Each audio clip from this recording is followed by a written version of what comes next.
Welcome to learner B. I am Shivani Chauhan. Class 7 science PT2 का solve question paper हम देखने वाले हैं। सबसे पहले MCQs हैं। पहला क्वेश्चन है, find the reproductive part of the plant. तो प्लांट जो होता है उसका रिप्रोडक्टिव पार्ट जो होता है वो होता है फ्लावर। आपको ना इसमें आगे फ्लावर का डायग्राम बनाने के लिए भी आया हुआ है, तो डायग्राम फ्लावर का बहुत ज़्यादा इंपॉर्टेंट है, आ सकता है, प्रैक्टिस करके जाइएगा। क्वेश्चन 2 है, हमें बताना है observe the given image below and find mode of reproduction in it. तो इसमें कौन सा मोड ऑफ रिप्रोडक्शन है? तो ये है बडिंग इन ईस्ट। तो बडिंग हो गया।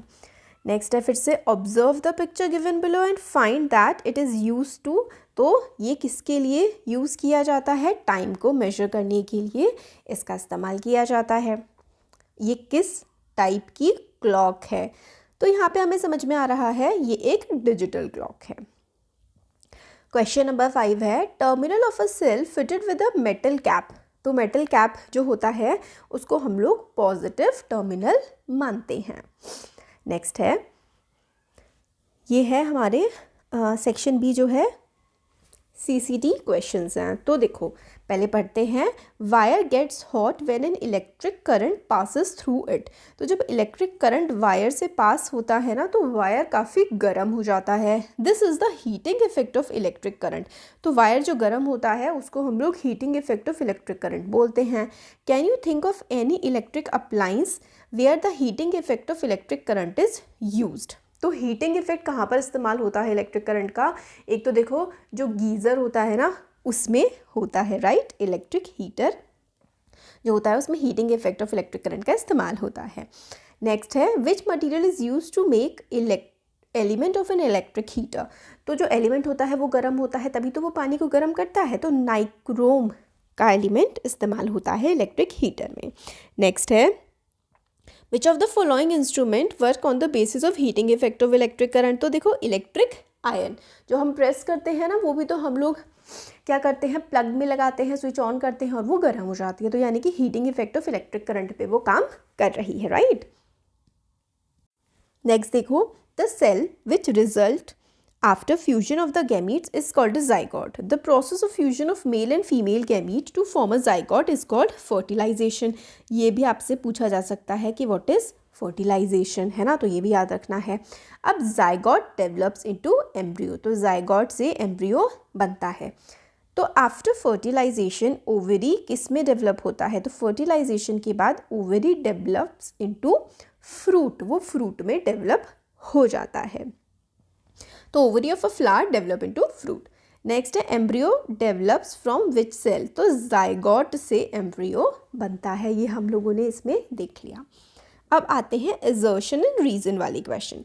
तो देखो, the distance moved by an object in a unit time, उसको हम लोग स्पीड बोलते हैं, ठीक है, ये हमें पता है। रीज़न है, speed can not be measured in kilometre per hour. तो देखो बिल्कुल गलत है, असर्शन तो सही है बट रीज़न ना तो करेक्ट एक्सप्लेनेशन है असर्शन का और गलत भी है। तो असर्शन ट्रू है बट रीज़न उसका फॉल्स हमें दे रखा है यहाँ पर।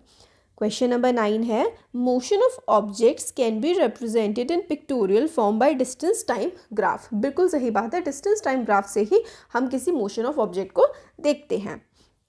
अब रीज़न है, graph can only B plotted for uniform motion only, नहीं, नॉन यूनिफॉर्म के लिए भी हम लोग प्लॉट कर पाते हैं।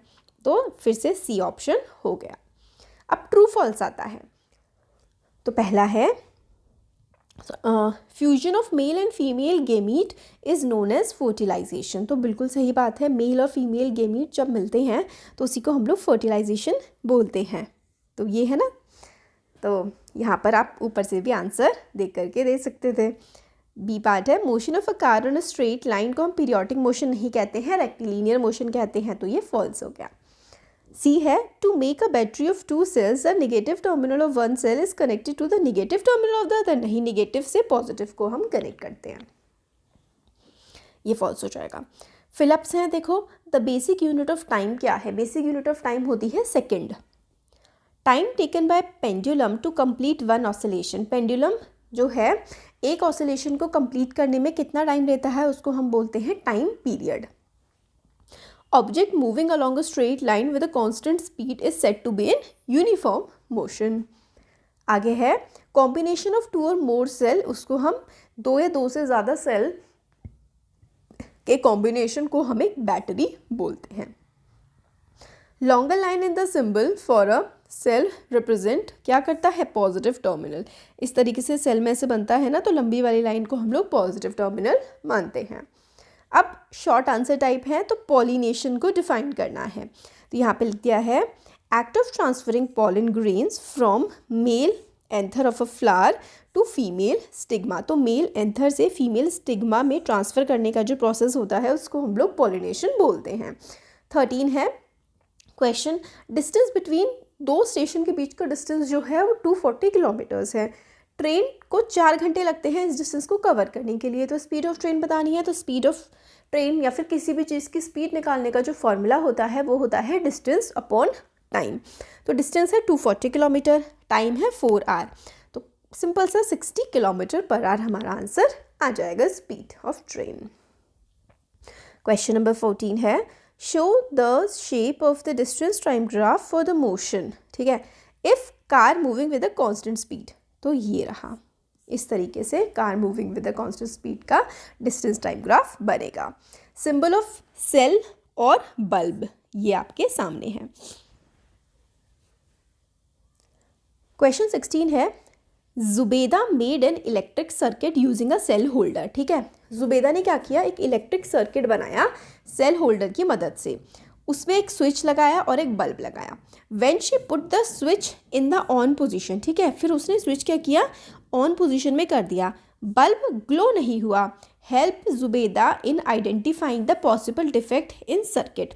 तो क्या क्या डिफेक्ट हो सकते हैं, तो सपोज करो ये एक सर्किट है, ठीक है, अब इसमें क्या क्या डिफेक्ट हो सकते हैं, तो डिफेक्ट क्या क्या हो सकते हैं कि भाई हो सकता है बल्ब फ्यूज़ हो गया हो, ये हो सकता है, या फिर हो सकता है उसने बैटरी पॉजिटिव से पॉजिटिव लगा दिया हो, नेगेटिव से नेगेटिव लगा दिया हो, यानी कि हो सकता है उसने कनेक्शंस ठीक ना लगाए हों, ये पॉसिबिलिटी हो सकती है। नेक्स्ट है देखो, draw the diagram of a flower and label the following parts, sepal, petal, stamen, carpel. तो आप लोग क्या करना है, आपको डायग्राम बनाना है, ये लोग आप लोग अपनी बुक से बना सकते हैं ना, और ये सारे के सारे जो पार्ट्स हैं वो उसमें मेंशन आप लोगों को कर देने हैं। नेक्स्ट है the bulb in the circuit shown in the figure does not glow.